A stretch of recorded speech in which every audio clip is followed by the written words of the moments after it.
All right, I'm going to get started. This is the next class. It's coming up. This is relational database coding. Am I right, Mike? This is a okay. This is a PHP class. So both classes in the afternoon are on server-side scripting languages. The 1 to 3 is on ASP.NET, which is kind of a Microsoft product. All right, the one from 3 to 5 is on PHP. Question for you, and I'll put this up just so, again, in case people are watching it from home or whatever, so they can see it. I'm asking you this. I'll make it nice and big so you can't say you can't see it. Okay? Anybody know what that stands for? And I'm not talking about like something you put a bulb in. Do you know what LAMP is? I know you know what LAMP is. Anybody else know what LAMP is? It's an acronym, all right? Depending on the book you read, it typically stands for Linux, Apache, MySQL, and PHP. Some books will say that really the P that's in there stands for Perl.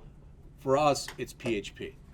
All right. Now, out of what's often referred to as the LAMP stack, we're only using the AMP part because we're not using Linux in here. All right. If you ever want to take a Linux class, thank you, Adrian. Do you want me to write something up? I got it. Okay, thank you. Did he get it, Alex? Yeah. Great. Okay. That was Adrian Sanchez. If you don't know, he's helping. He's doing a lot of work with Terry Prindle, and these guys have been fantastic. If you have problems with your machines, let me know as soon as you can, and I'll let them know. All right. Okay. So we're using the AMP part. So we're using Apache, MySQL, and PHP. All right. Now, you may or may not be aware of this. Again, I don't know. But if you start up XAMPP, and I asked you to do that before, but if you start this up, last semester, really, all you needed for the 147 class, did Jim Schmidt, I think that's who you had for the class, did he tell you to start up MySQL or Apache or both? Both. All right. I usually tell people to do both. And technically, yeah, you probably wouldn't need to do either. But if you're using XAMPP, that's all you need. But considering we're going to be now using PHP, you need that. So always please make sure that when you start up XAMPP, that you are clicking the buttons for both Apache and for MySQL. They should both be green. If you decide that at your own house you want to run this, it is not, you're running it on the virtual desktop, right? But if for some reason, let's say Eric says, you know what, I don't even want to run this sucker on my virtual desktop. I just want to load it on my own machine. You can do that. XAMPP is a free product. So you can, if you want to, load it on your own machine. But be real leery, it uses port 80, and it won't let you use anything else, basically. There's workarounds for that, but what I'm telling you is if you got something else that's running on that port number, you're going to have to make changes to your PHP initialization file. All right? Yeah. Skype is big for grabbing port 80. Okay. But what I'm saying is there's a lot of packages that by default will grab port 80. Mm-hmm. All right? You just have to go into the ini file and you've got to change 2 lines from 80 to 8080, and then it runs fine. Okay? But it's, like I said, it's not that big a thing. This is, again, you can keep this up and running literally if you wanted to for the rest of the semester. Now, Terry suggests that you don't do that because it is kind of draining power or whatever. And the other thing, you may or may not have heard, because John said this morning, the other thing that IT is asking, is Terry in particular, is when you come in here and you go to log off right here, okay, that you do get off that way at least once a week, that you physically log off the system so you're off of it. You understand what I'm saying? Because he said that with last semester, when some people would, instead of doing this, so you notice if I come in here now and I click this and I say disconnect, now I'm disconnected. If I start it up again, I got to run through the whole song and dance, but just so you see this.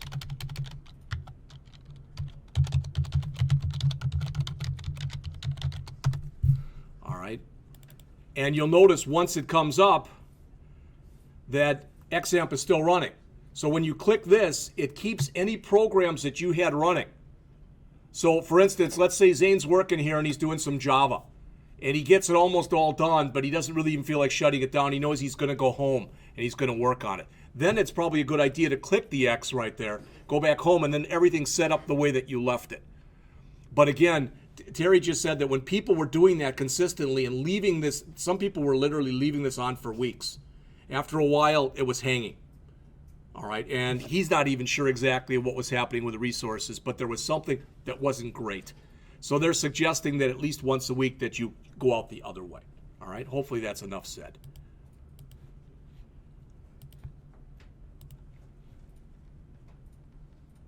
All right, this class is all about PHP. As soon as we possibly can, what we want to do is we want to bring MySQL in with PHP, and we want to start creating forms. And on those forms, what we want to have happen is, for instance, if you click a button to insert a record, it's going to bring up all the fields in the database for you that need to be filled in. You fill them in an HTML form, you click an insert button, and it throws it into the database. Make sense? All right. Now, you won't fill out fields like if you've got an ID field that's an auto number, you won't fill that out. So you won't even show people that. If you want to delete a record, you'll have another button. You'll press it, and it'll come back up, and it'll either show you all the records, or you can list a record. If you know you want to remove Eric from the database, let's say he's moved. All right, so you could have a drop-down list of users and have that come up. There's a lot of ways you can do this. Same with modifying. So we're going to do all that stuff, and we're going to do it fairly quickly. All right, this is a good book. One of the reasons I like is it's small. I like the way Ullman writes. Now, you may or may not like this book because in some ways it's like a Muroc book where it'll be kind of two-column format where it'll have some stuff on one page and then some stuff on the other. So for some people, this drives them nuts. They just don't like the book. All right? And I mean, I could make all sorts of smart aleck comments. I'm not going to. It's just that's the one I picked. Again, if at the end of the semester, if 14 of you do the course eval and all 14 say the book really sucks, then I probably would change it. All right, there are a lot of other books out there, and some of them I've read maybe are better than this, but a lot of them are a lot worse. The only thing I don't like about the book is it's a little bit dated now, all right, and it's probably about 2 or 3 years old. Okay. All right. We won't have 8 assignments. I don't know how many we'll have. I really and truly have no idea. Again, in an ideal world, by the end of next week, you'll get your first assignment. Okay, and then just like we talked about in the Java class. All right, then what that means is the following week. So if I lecture today, Thursday, and next week, and then I say, here's your first assignment, then the whole following next week will be lab. Okay? Everybody does know, right, that what is it, September 7th? That Monday is Labor Day, no classes. All right, so that won't affect anybody in here, but it'll affect the Bootstrap class. All right. So here's our competencies. You can read them. Notice the first one. If you forgot, so if you say, well, gee, Jeff, it's been more than a semester, I've kind of forgotten everything I ever learned about MySQL. All right? As instructors, we don't like to hear stuff like that. All right? I mean, if I was your teacher and you told me you forgot everything about it, I would feel bad. I would feel like, at least in a way, that I had failed to do my job. I have no idea what you guys, what you learned from Jim, what you didn't learn. I'm not asking. It doesn't matter anymore. But the point is, I don't want to take up any more class time than we have to going over. If we do a 1-period refresher of MySQL, that's cool. I have no problem with that. All right. Let me ask you, when you used MySQL, all right, when you worked with databases, did you use MySQL Workbench or did you use PHP-MyAdmin? Have you ever heard of PHP-MyAdmin? All right. They were shown it too. Okay, you were showing that too. Okay.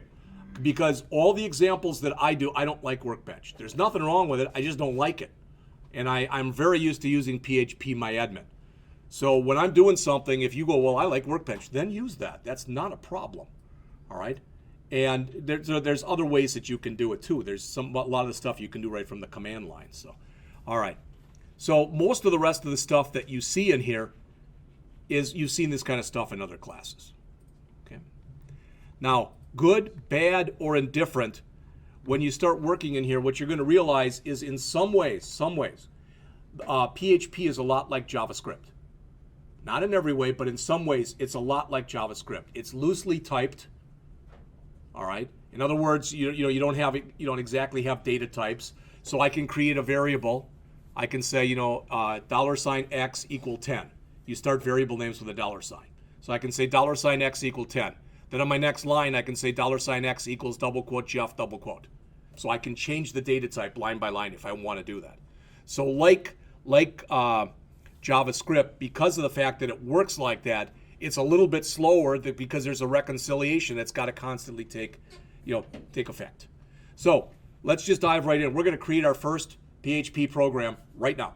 Okay, it's a whopper. It's 3 lines long. All right. So what I'd like you to do, when you save stuff, please look up on the screen here.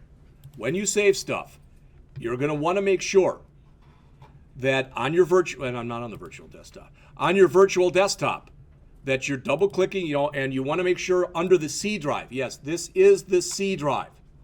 All right. Everything else we do in here is on the D drive. This is on your C drive. There is an XAMPP folder, and underneath that is an htdocs folder. That's where you put everything. So this will be the path to where you're saving. And again, I'm asking you this. I'm not trying to be funny. I don't think what I'm about to tell you is funny.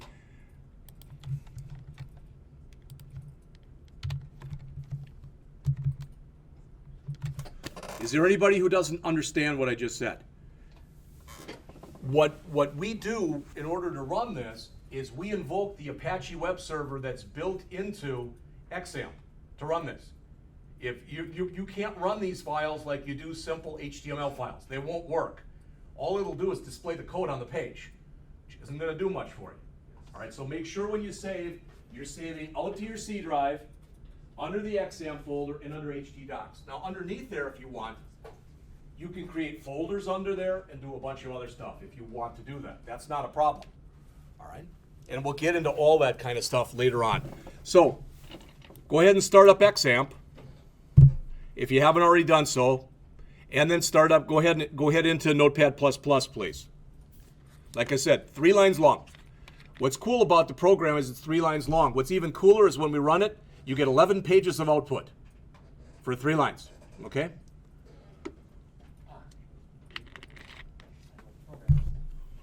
All right, so I'm going to remove that real quickly just so you see this. You don't have to put any of this in, but I want you to see this.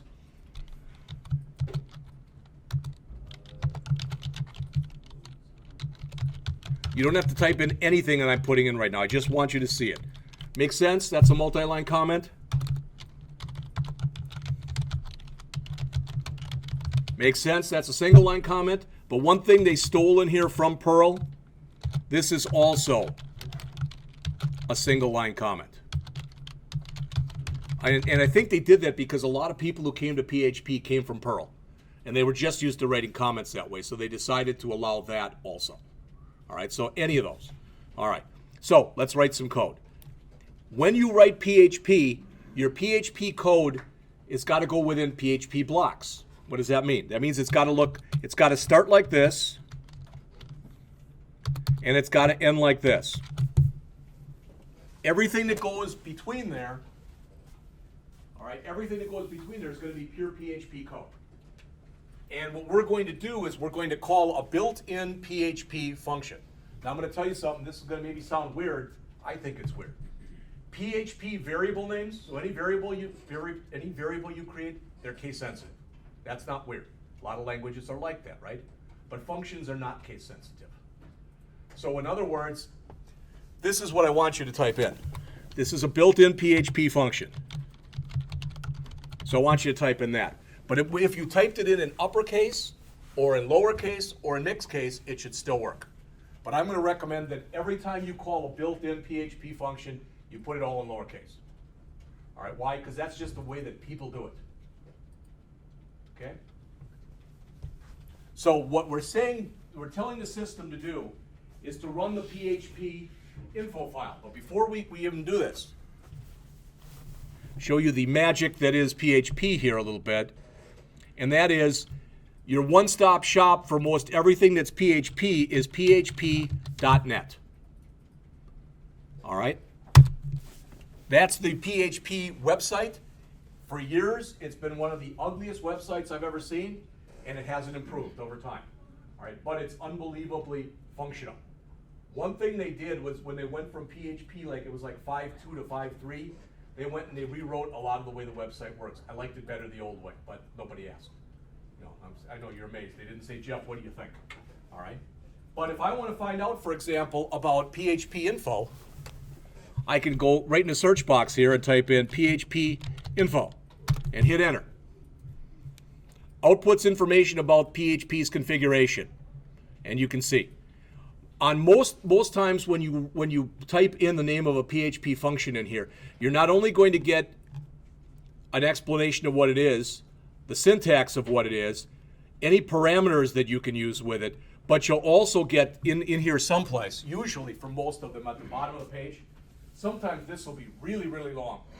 And you get a bunch of practice programs and other stuff, and it's in some ways it's sort of like Wikipedia because people can comment on it. So somebody will write something and then somebody will write below, well, that's good, but you really should have written it this way. And occasionally you'll see people having arguments in the pages. It's not usually they clean the stuff up, but I'm just telling you that you can sometimes see a heck of a lot of stuff. But PHP.net, almost always if you go out and you search Google and you're looking for something, almost always either the first hit that you're going to get or the second one is going to be right going out to PHP.net. All right. So I'm going to go back to this now, and I'm going to save it. So I'm going to do a file, save as, and I'm going to make sure that I'm on my C drive. So I click the computer icon here, double-clicking the C drive, double-clicking XAMPP, double-clicking htdocs.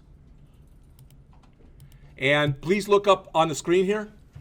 I'm going to just call this test.php. But if I typed in test.php right now and I hit enter, it's saving it as a text file. So it's probably going to call it test.php.text. So either I have to click the down arrow here and find PHP, and there it is, or when I create it, just create it and save it inside of double quotes. That's what I always do.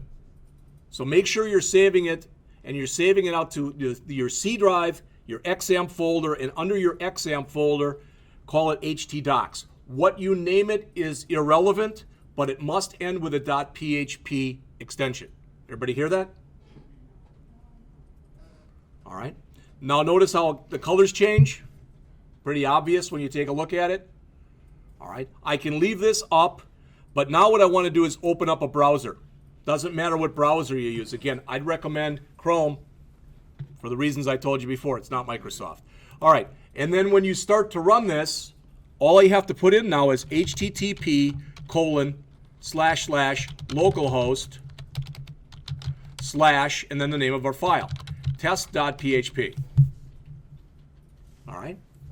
So I put in http://localhost/test.php. I hit enter, and there's my 11 pages worth of output. It basically dumps the PHP initialization file. That's what we told it to do. And if you thought that was too much to type, I think as it shows here, I don't even think you need the http://. I think if you just put in localhost/ then the name of the file, that works too. Okay? If you've ever done this before, if you just put in localhost, what is that? That's the XAMPP test page. There are different things that you can do in here. I can choose English. And there's a whole bunch of configuration settings that you can set in here, if you want to. What we just printed out in the other example, the one that I just showed you in this thing here, is, and I want to make sure I'm giving you the right one because this is in here in a couple different places. I think it's just under PHP, and I think it's, I'm pretty sure it's.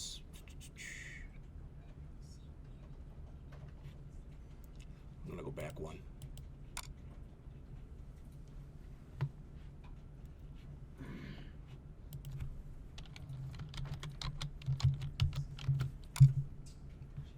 It's that one. It's under XAMPP PHP.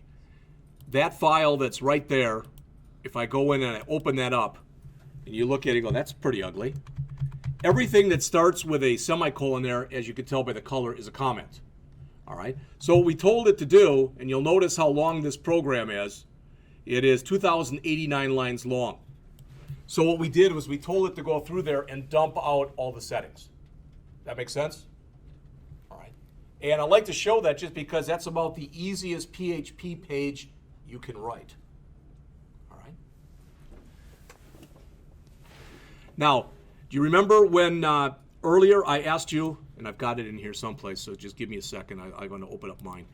I'll show you mine right now, and that is this right there. Remember before I asked you to create this? Okay? And hopefully you had a chance, and hopefully you did this. What I'm going to do is I'm going to grab that folder that I've got. It's called Product Discount PHP. Copy it to the desktop.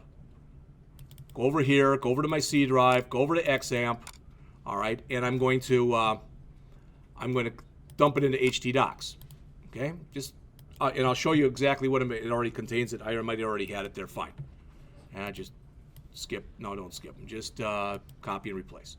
Now, if I go back and I try to bring this up, so I'm right on my regular desktop. So I'm going to go to PHP. I'm going to go to my index file. All right, I'm going to come in here, product description. I don't know. Microphone. All right, price, $129. No, not $1,219. $129. But this week only, it's a 10% discount. So calculate the discount. Notice what happens. What that's doing is it's showing me, wow, that's a PHP file, but it doesn't know how to render it because it's trying to render it through the browser. And it's server-side code. It doesn't know what it's doing. So normally, what happens is if you ever try to run anything and you get this, you're running the wrong type of file. All right? But notice if I go back and do the same thing under XAMPP, so I'm going to come here, and I'll do my localhost / product, I think I call mine product discount.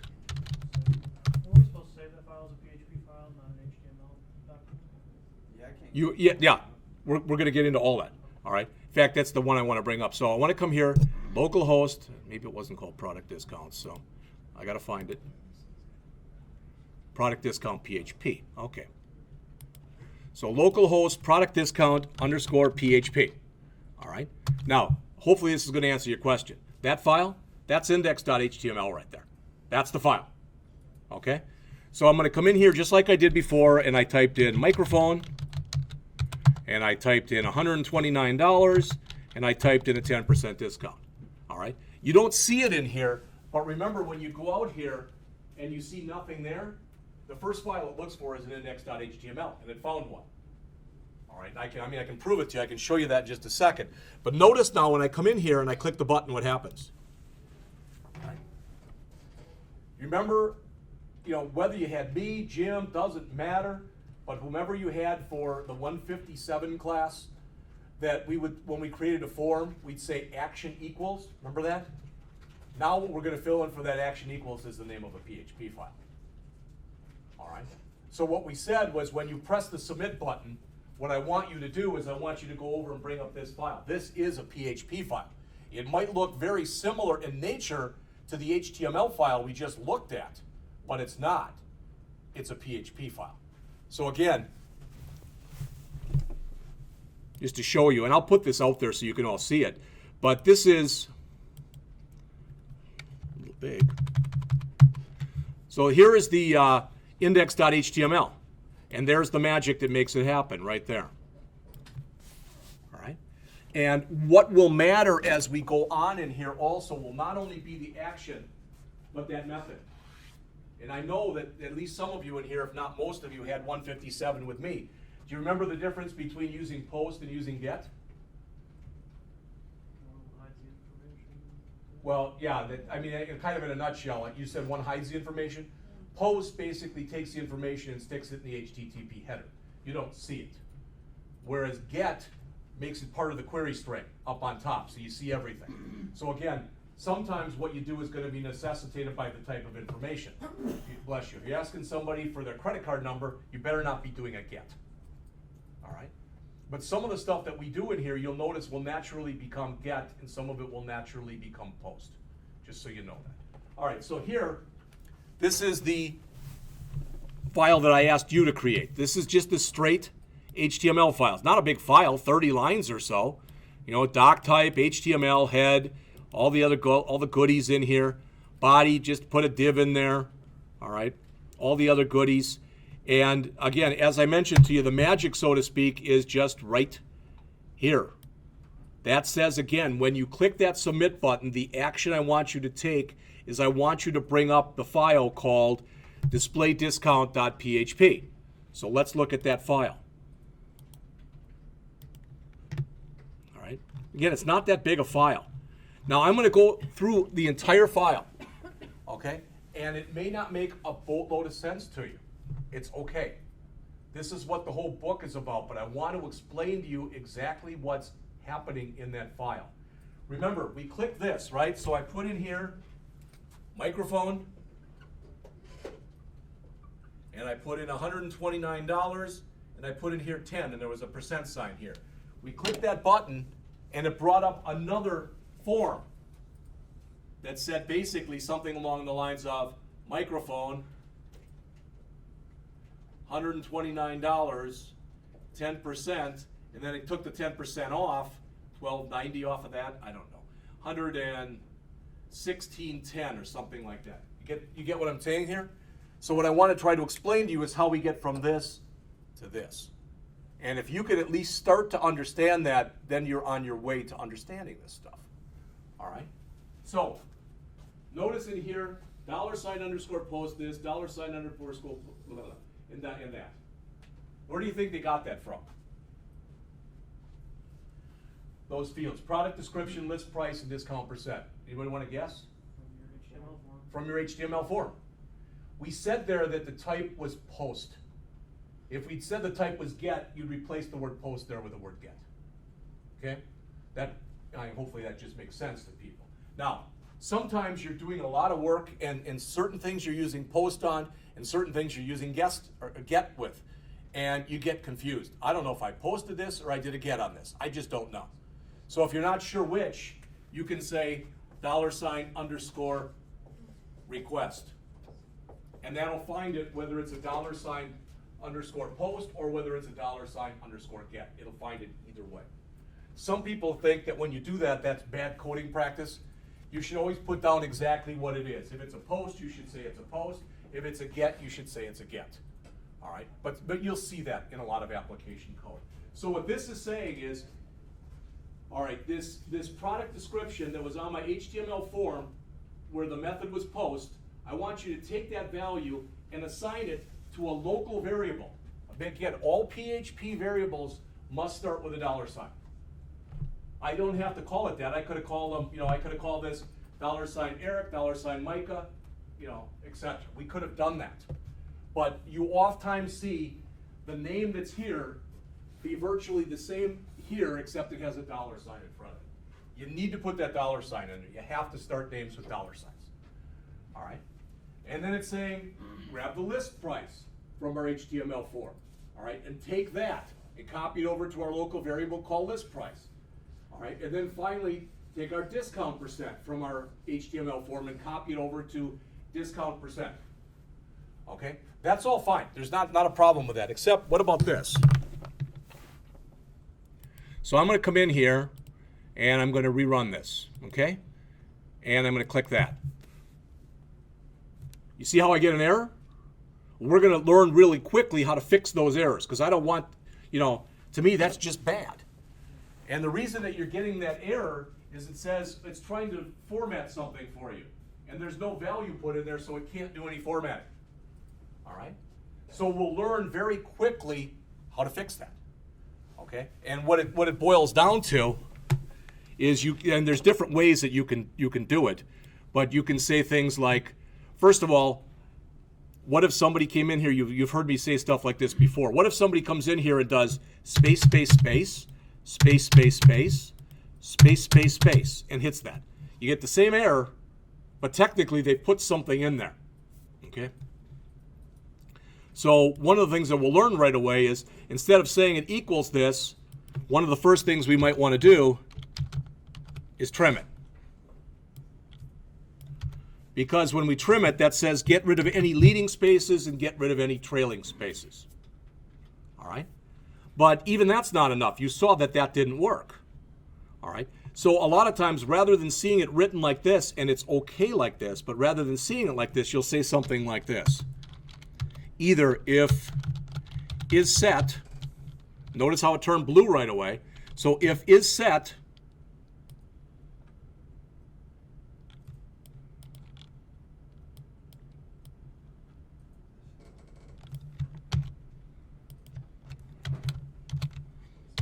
so if it's set, then come in here and say, okay, there's a value in there. Now say it's equal to this.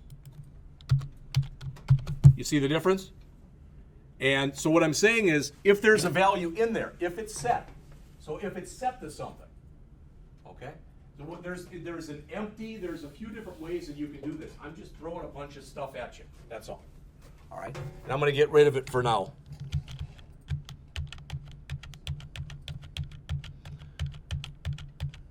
So again, what we're saying right here is I want you to copy those 3 variables that we have in our HTML form.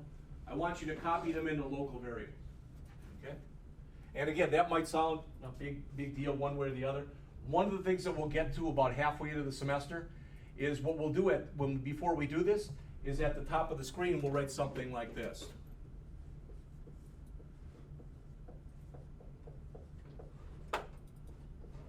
Anybody want to guess what that does? That's going to set up a session for us. That's going to allow us to be able to take, if you're watching from home or whatever, I wrote down $session, paren, semicolon. That starts up a session. What that means is I'm now able to set variables, and as long as I set them as session variables on one page, any other page that starts with $session, those variables are now available on that page. That's how shopping carts work, in a nutshell. All right, you have to be able to pass information back and forth. So we'll get into that. Now, hopefully this makes sense.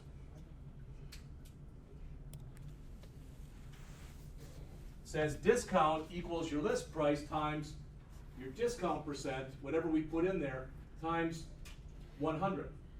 If we didn't put that times 100th in there, that's like dividing it by 100, right?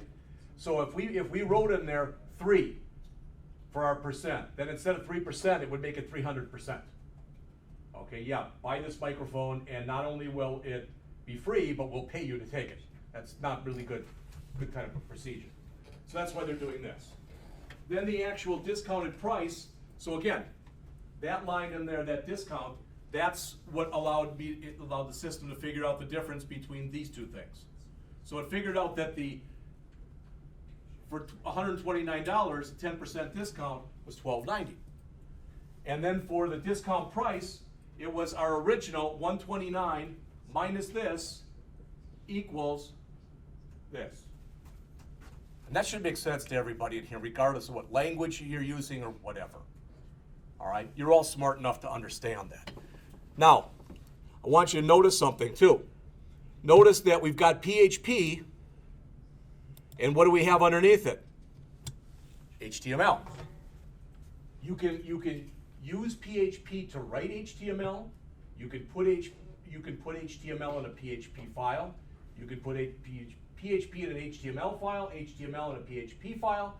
You can use PHP to write JavaScript, etc. So there's a lot of different things that you can do with it.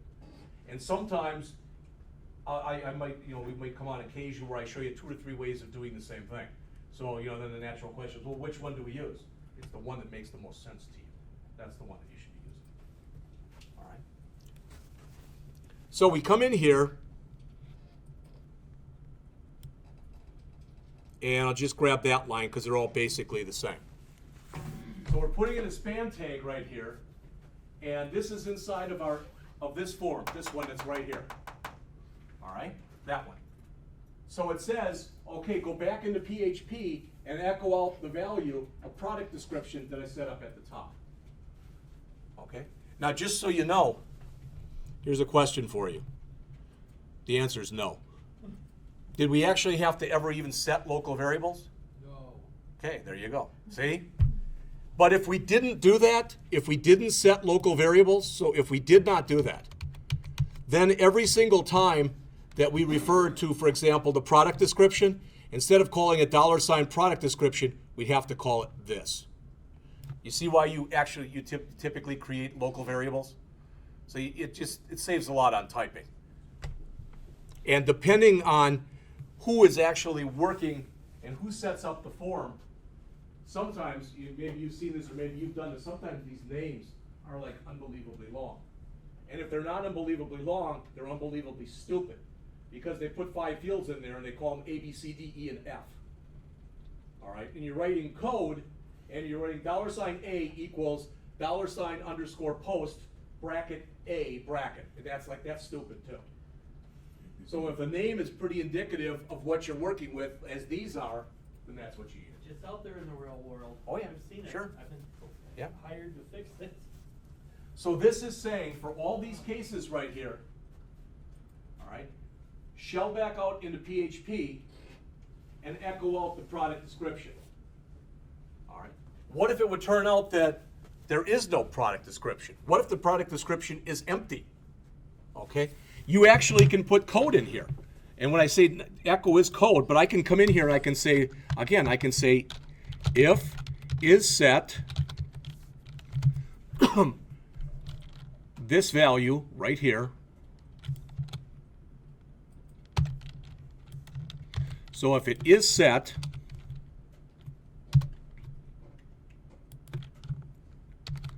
then echo it out. Else, echo no product description provided.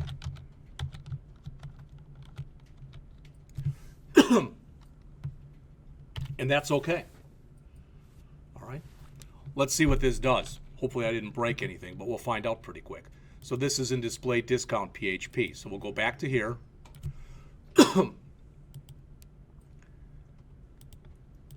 I'm refreshing the browser right there. So I'm going to leave that blank and I'll write $100 and $10. All right. And for some reason it didn't, I must have done something syntactically wrong, but you'll notice there's nothing there.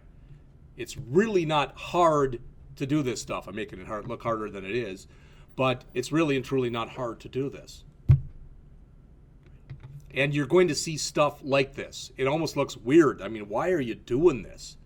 If for some reason we were writing a lot of PHP, so let's assume that I'm writing hundreds of lines of PHP, and then all of a sudden, in the middle of these hundreds of lines of PHP, I have to, for whatever reason, I have to write an HTML table. Okay? And again, maybe that makes absolutely no sense, and maybe there isn't any sense to that. You know, like, you never want to do that. Well, let's just pretend for a second that you wanted to do something like that.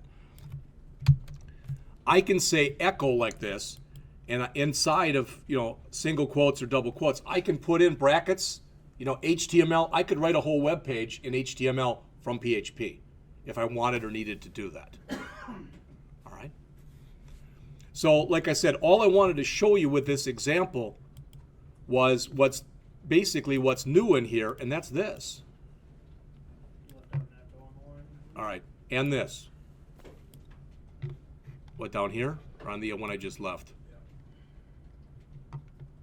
I left off what? Echo on list price. One more time. Echo on list price. Echo on list price. Ah, okay, thank you. All right, thanks. So if you can have, at least even have a minimal understanding of that, then you're on your way to starting to understand this. All right? Let's take a quick look. All of the source code for the book is downloaded. It's all out there, both on the P drive and it's out there under Blackboard. All right? So it's there. Let's just take a quick look. And again, like we did before with the last class, I want to quickly run through what's in the book. We'll take a break and we'll come back and we'll take a little bit more look. I'm going to let you go early today. We'll be done no later than 4:30. All right? So,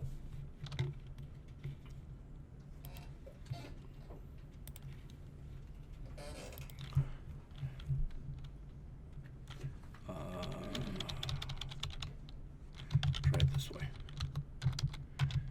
The author of this book is Larry Ullman. He does have his own website. Some people ask, did you pick him because he's got a hairline like you? Maybe, I don't know, but I think that's why I did it. Here's some of his books that are out here. This is the one that we're using, PHP for the web, etc. So if I go into there, there's the table of contents. That's what I wanted to show you. So we're already starting to go through chapter 1. I'm starting to show you some basic PHP syntax. Again, one of the reasons I don't have tests in my classes is I always hated taking tests where you had to memorize this and memorize that, and then the next day you forgot it. I think that's just stupid. All right, and so if you have any questions, typically the answer will be in the book. So we should be able to breeze through chapter 1 after the break pretty quickly. Again, we've already covered a bunch of it. Variables. Well, what's the biggest thing? Biggest thing is what I already told you. What must a PHP variable start with? $. Yeah. The other thing too is if I do this, I just want to, in fact, I'll do it on here. Like I said, I've got to remember to keep doing this. If I'm writing a PHP program, this will be a very, very small PHP program. But I come through here and I say this, $age equals 21. All right? So I come through here and I write down this, echo your age is $age. All right, then in the next line I'm going to write echo your age is $age. Would you agree that those two lines look the same? They look the same, except one uses single quotes and one uses double quotes. This one is going to print out, this one will print out your age is 21. This one will print out your age is $age. Because when you use double quotes in PHP and you leave a variable in here, it does what's called interpolation. And that's something that they ripped off, literally, they ripped it off from Perl. All right? Which says, take whatever value is in there and replace it with the value of a variable that's run by the same name. But with single quotes, it says show it directly. Okay? Now, the reason that I'm telling you that is if you write a website and you say, well, I'm just going to use double quotes every place, that slows the thing down. Because anytime it sees double quotes, basically the PHP system has to go through the interpolation process, even if it really doesn't have to. So in other words, if I'm going to write something like this, if I'm going to write echo, and all I want to put down in here, no variables, I just want to say echo, hello, my name is Jeff. All right, something like that. There should never, in that case, ever be a reason to put that into double quotes. Because you're making the system do work it doesn't have to do. All right? So these are the kinds of things as you transition over, as Micah put it when we were talking yesterday, yeah, you are now becoming a programmer. All right? These are the kind of things that you have to start thinking about. Because, and Mike will tell you, because he's worked at enough places, depending on the place that you go to work at, with some places, how fast your system responds is going to determine how successful your system is. Because if it's too slow to respond, people will go, I can go, if I want to buy something, if I want to go online and buy a basketball, all right, I probably could find 30 different online sites, sporting goods sites and other ones to buy a basketball. If I go out to the first one and it's slow, what am I going to do? I'm just going to close it and go to another one, right? So these are all the types of things. And I'm not saying that if I give you an assignment and I think you should have used single quotes and you use double quotes, I'm going to take off. But it's just the kind of thing you have to start thinking about, because that's one of the things that differentiates programmers from good programmers. All right? There are literally millions of programmers out there There are not millions of good programmers out there. All right? All right. So we'll get right into forms right away. We already looked a little bit at it now. Numbers, pretty simple chapter, it really is. Strings, I've already hit the highlights with you. Control structures, look familiar, if statement, etc. Arrays, there's two different kinds of arrays in here. I believe there's just like in JavaScript. All right, you can use an associative array. If you don't know what they are, you will.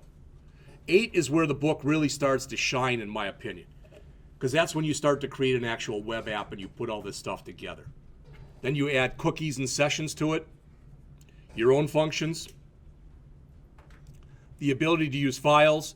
Then he's got an intro to databases, and a lot of this, again, will be review. Then he puts the whole thing together. This is not, even with 450 pages, believe it or not, this is not a long book. All right? If I have my way, by no later than week 10 or so, we'd be done with the book. And I'd give you an assignment, write a web page that does this. And like I mentioned in the other classes yesterday, okay, that the success or failure that you have or the grade that you get in many ways will be based on the quality of the work that you do. All right? And you can use Bootstrap with PHP. All right, just like you can use Bootstrap with ASP.NET. All right, so let's take a break. It's 3:47, it looks like 3:48. Let's come back. Let's make it 5 after 4 so I have time to go and produce this. All right, and we're going to start going over chapter 1, then pick it up from there in the next class.